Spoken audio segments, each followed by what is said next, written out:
So this next story, this last story, is a follow-up from my story a couple of weeks ago or so. This was during Super Tuesday, and during Super Tuesday, one of the things that was happening is not only were people up for election, Donald Trump and Joe Biden, but also a number of propositions and laws were being placed on the books. And during this election time in California, and this article goes into it, and more importantly in Oregon, which I highlighted, they were starting to do a shift away from their attempts to deregulate the drug, the laws around drugs in their state. And let's be clear, conservatives even now realize the war on drugs was a mistake or was a failure. I, of course, believe that one of the reasons why they've had a change of tune is because meth and other drugs that had been, that were not around but are now around, and they are predominantly, or maybe not predominantly, might not be the right word, but they are beginning to, or more often in redder areas, in more rural parts of the state, in parts of the state that are not big cities but are the suburbs, are being ravaged by meth. Was the big one. Fentanyl now is the newest one. And what's happening is that now that we're not just incarcerating black folks, now that we're not just incarcerating folks in the city, now you're having to go after, you know, white, middle class, somewhat upper class folks. People are beginning to think that these laws are not that great. Surprise, surprise. And one of the things that's also happening is our jails are becoming overrun. People are not changing, right? The idea of penalizing people for being drug addicts is not working, has never worked. And instead, what you're doing, that the federal government is doing, state and federal government is doing, is spending enormous amounts of money to house people as criminals. Same thing is going on, by the way, with homelessness in Florida. Governor recently passed a law, signed into law, a ban on being homeless. I mean, can you imagine something so ridiculous? Banning people from being homeless. So now what you're going to do is throw those people in jail, and now you're going to provide a home. So the state government is going to become the largest housing of people in the whole state. And it's so stupid that people don't seem to realize that you can't criminalize people for being homeless. I mean, the punishment is to put them in a home. Sure, it's going to be a jail cell, but I mean, it doesn't solve the problem. Anyway, getting back to Portland. So, the answer to the problem with drugs was to finally start to rethink this whole situation. And the Ronald Reagan just say no to drugs, the Ronald Reagan just let's throw them in jail, let's penalize them by throwing them in jail, that will get them to stop taking drugs. Well, that didn't work. 30 years later, we realized, you know what? Turns out it doesn't work. So you had this big push to decriminalize drugs. And as I talked about a couple of weeks ago in Oregon, they had one of the biggest deregulation moves. Well, maybe it moved too quick, too fast, because people were literally not getting treatment, that they were dying in the streets. They were ODing on fentanyl. They were not seeking treatment, which they had hoped by decriminalizing things, they would take the stigma, the shame away from people trying to seek treatment. But that didn't work. And what you do when something doesn't work is you roll it back, you do an analysis, and then you move forward.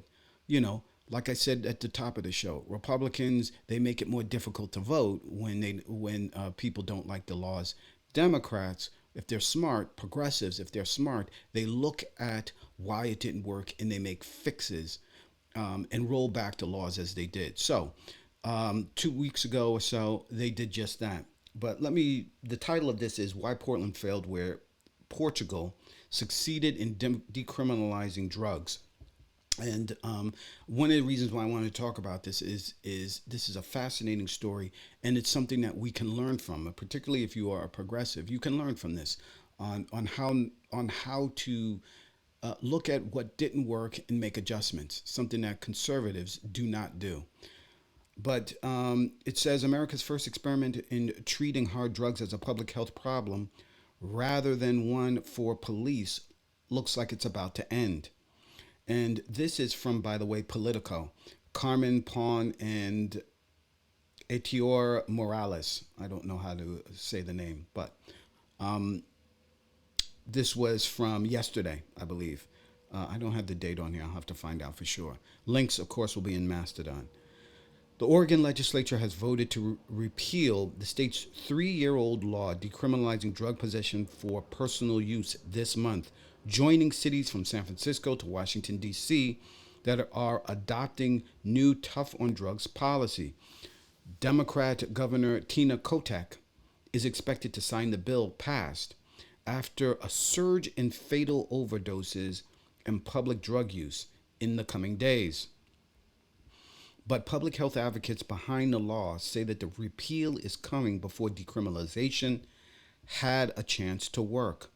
They point to Portugal, which saw a 75% drop in drug deaths since it adopted the same strategy in 2001 through 2022, as evidence that Oregon is giving up too quickly. Portugal's success, they point out, wasn't achieved overnight or even in 3 years. Oregon's experiment was not given the time it needed, said Tara Hurst, the executive director of Oregon's Health Justice Advocacy Alliance. This is a political response to a serious problem, she said, of the measure's likely repeal. This is life and death. In response to sky-high overdose rates in the late 1990s, Portugal's parliament decriminalized drugs in 2000 and reoriented the country's response to the opioid crisis by reframing it as a public health and not a crime crisis starting in 2001. Oregon's lawmakers voted to once again impose criminal sentences for drug possessions because of a surge in fatal overdoses in drug use, public drug use. But Hurst and other decriminalization advocates said the law didn't succeed because of problems with implementation, a failure to fund new treatment services for 18 months after the law passed, a failure to train police on their new role in addressing addiction, and a failure to direct drug users to treatment. Proponents of the repeal, which will allow police to arrest people for drug possession while offering options to avoid jail by seeking treatment, said they aren't abandoning a public health led approach. Rather, they said they are pursuing the needed fixes. Again, I just wanted to reiterate that these are, when I'm reading here, are snippets from, although this is pretty much the full article, but I try not to read the entire article. These are snippets. The full links to these articles will be in mastodon.vtip.me/at what you missed. So, moving on. It was Oregon voters who decided to decriminalize drugs when they passed Measure 110 in a decisive 58 to 42% vote in November 2020. At first glance, the decision now looks particularly bad.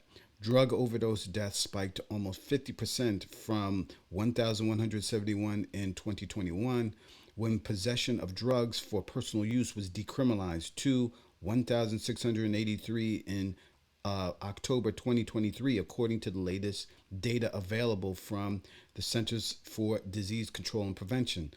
Opioids, particularly fentanyl, caused most of the deaths, according to Oregon Health Authority. The number of homeless people in Portland, the state's largest city, also rose to nearly 6,300 in 2023, a 65% hike since 2015. And public drug use grew rampant in the city, leading state and local leaders to declare a 90-day fentanyl emergency in January. Quote, fentanyl wreaks havoc on the people in its grips, often rendering them lifeless on our sidewalks, says Portland Mayor Ted Wheeler told reporters when he announced the emergency in January 30th. The new legislation aims to make Portland safer by cracking down on public drug use and giving police more power to respond while investing in improving treatment for substance use disorder. But decriminalization advocates said the ballot measure is unfairly blamed for rising drug use and homelessness.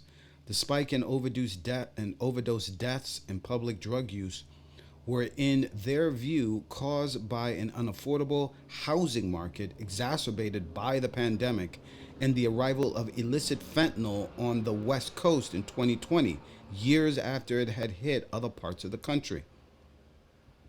The ballot measure aimed to improve care for people suffering from addiction by allocating some 150 million dollars a year from the state's cannabis tax revenue to improve and expand treatment access. Oregon ranked last in the nation in its capacity to provide addiction treatment when it decriminalized drug possession.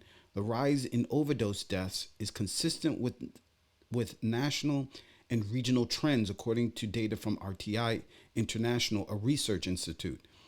Deaths from overdose spiked nationwide during the pandemic, reaching the record level of nearly 110,000 in a year for the first time.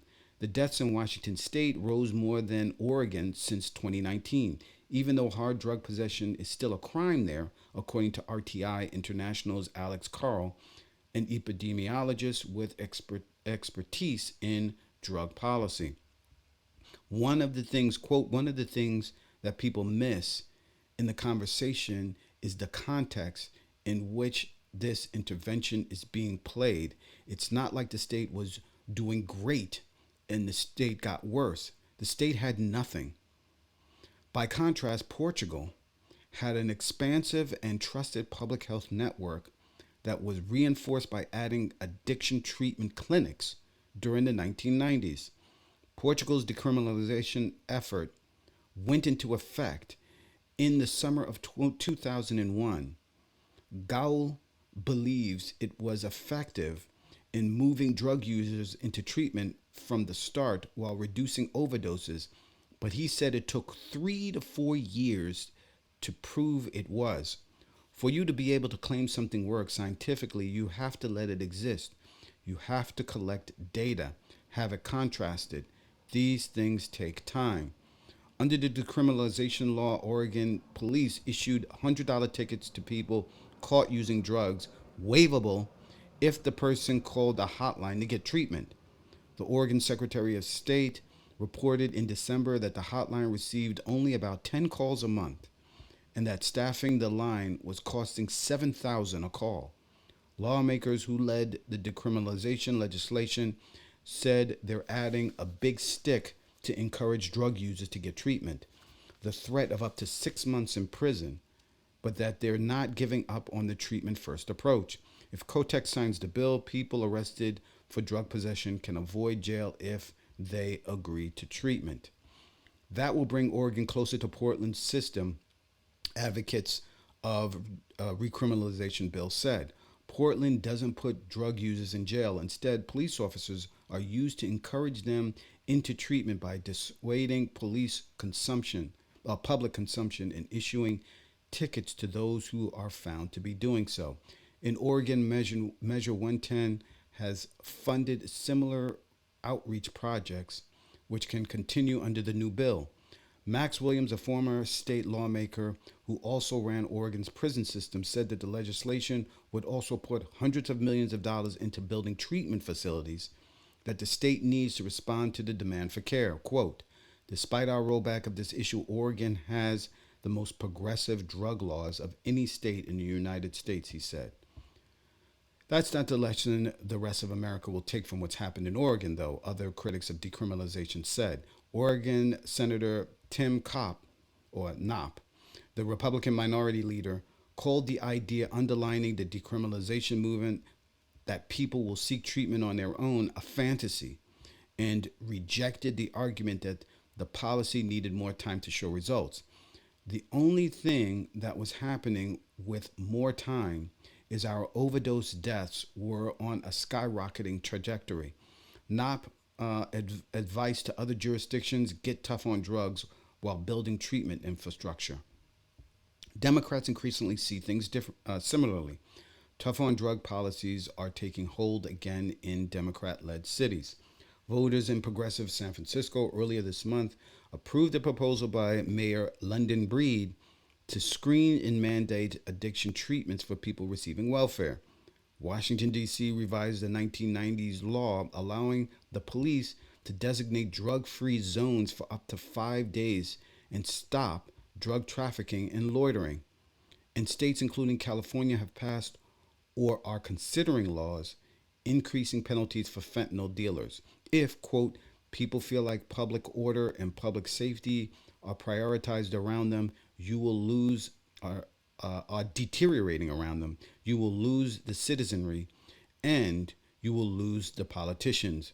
Brandon Del Pozo, an adjunct professor teaching international drug policy at Georgetown University. Nationwide now, decriminalization is going to be off the table for a while.